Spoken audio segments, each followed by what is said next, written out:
Hi friends, welcome back to my channel. So हम लोग आज बात करेंगे कि अगर आप कभी वृंदावन के लिए ट्रिप बनाएं तो आप ऐसी कौन कौन सी जगहें हैं जो कवर ज़रूर करें, जिसके बिना आपकी यात्रा जो है अधूरी रह सकती है।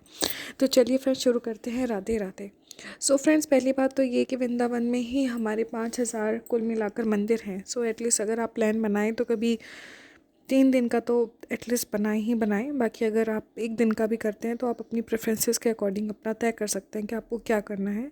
मैं आपको कुछ लिस्ट बता दूंगी जो आपको कवर करनी चाहिए। सबसे पहले तो दोस्तों, सबसे पहले हम लोगों को वृंदावन में बांके बिहारी जी का मंदिर है, वहाँ पे हमको दर्शन ज़रूर करने चाहिए, क्योंकि वो मान्यता है, मान्यता नहीं है, वहाँ पे ऐसा कहते हैं स्वयं बिहारी जी विराजते हैं। आप लोगों को उसके पीछे की कहानी पता ही होगी क्या है। तो अगर आपको नहीं भी पता है तो मैं उसके लिए एक नई वीडियो बना दूँगी। तो उसका बहुत महत्व है। उसमें राधा रानी और श्री कृष्ण स्वयं विद्यमान है, वो मूर्ति नहीं है, वो स्वयं बिहारी जी हैं। तो वहाँ का दर्शन ज़रूर आपको करना चाहिए। उसके बाद आपको वृंदावन में ही निधिवन अवश्य जाना चाहिए दोस्तों, और आपको शाम को यमुना घाट ज़रूर जाना चाहिए। तो अगर आप शाम को जाएंगे तो वहाँ पे दिव्य जैसे लोग प्रोवाइड करते हैं, तो इतनी सुंदर मतलब कि दृश्य होता है कि वो मन भावन होता है। क्या देश विदेश में रखा है, आप लोग एक बार होकर ज़रूर आइए।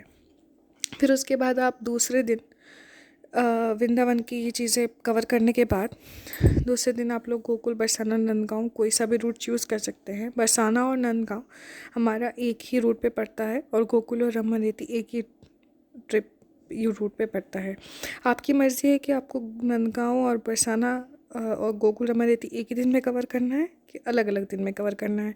अगर आपको एक ही दिन में कवर करना है तो आप सुबह का जो टाइम है 9 से 1 का, ठीक है, या 9 से 12 आप मान सकते हैं, वो आप रख सकते हैं बरसाना नंदगांव के लिए। और शाम का जो आपका 4 से 8 का समय है, 5 से 8 का, वो आप रख सकते हैं अपना गोकुल रमादेवी के लिए। अगर अगले अलग अलग दिन भी कवर करना चाहते हैं तो आपकी इच्छा है।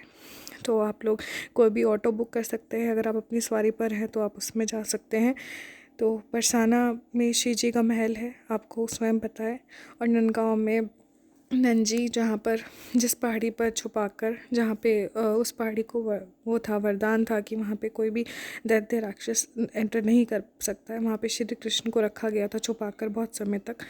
तो वहाँ पे भी उनका जीवन बीतता। गोकुल में वो कुछ समय के लिए रहे, उसके बाद वो नंदगांव ही आ गए थे। तो फिर वहाँ भी आप होकर आ सकते हैं। और गोकुल में तो आपको पता है कि सबसे पहले वो वहीं पे ही रहे थे, उनका जो बचपन था। उसके बाद फिर हमारा रमन रेती जी है, आप वहाँ पे भी घूम सकते हैं। रमन रेती के पास ही ब्रह्मांड घाट है, वहाँ पे भी अवश्य जाइए।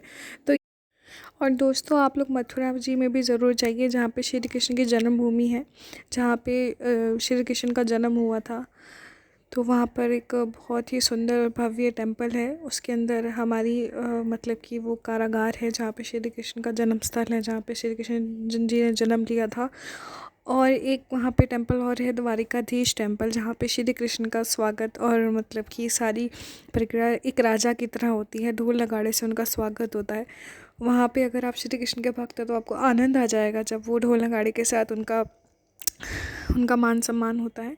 और द्वारिकाधीश टेम्पल के पास में ही यमुना घाट है, वहाँ पे भी ज़रूर आप होकर आएँ। और दोस्तों, जन्मभूमि में घुसते ही छोटा सा एक मंदिर है, उसके अंदर ज़रूर जाइएगा। वो मूर्ति मैन मेड है, बट वो इतनी सुंदर है श्री कृष्ण की, इतनी सुंदर है कि आप देखते ही आपका मन इतना पवित्र, इतना प्यारा हो जाएगा कि जिसकी कोई सीमा नहीं है उसके लिए। तो आप लोगों को ऑल द बेस्ट दोस्तों, और भगवान करे आपकी यात्रा सफल हो। और वहाँ पे आपको कण कण में श्री कृष्ण के वास की एहसास होगा, और एक इतना पुल महसूस होगा। और आप अगर एक बार चले गए दोस्तों तो बार बार जाने को मन करेगा, ऐसा लगेगा मैं वहीं रह लूँ, वहीं रहूँ, क्योंकि वो सेंटर ऑफ किशन जी हैं, वहाँ पे विद्यमान है। विद्यमान लोग कहेंगे हर जगह है, मैं भी मानती ईश्वर हर जगह विद्यमान है, बट आप अपने ही घर से क्यों इतना ज़्यादा अटैच होते हैं, जो आपका होम टाउन है या फिर आपका होम, एक एक बात है वहाँ पे, पल पल कण कण में श्री कृष्ण विद्यमान है, सेंटर ऑफ श्री कृष्ण मैं बोलूँगी। तो वहाँ पे आप जाएंगे तो आपको खुद ही फील होगा। और बाकी वैसे तो ईश्वर हर जगह है, और अगर आप जाएँ तो फिर आपकी यात्रा सफल हो। और ये जो मैंने 4-5 जगहों के नाम बताए, आप इनको कवर अवश्य करना। राधे राधे दोस्तों।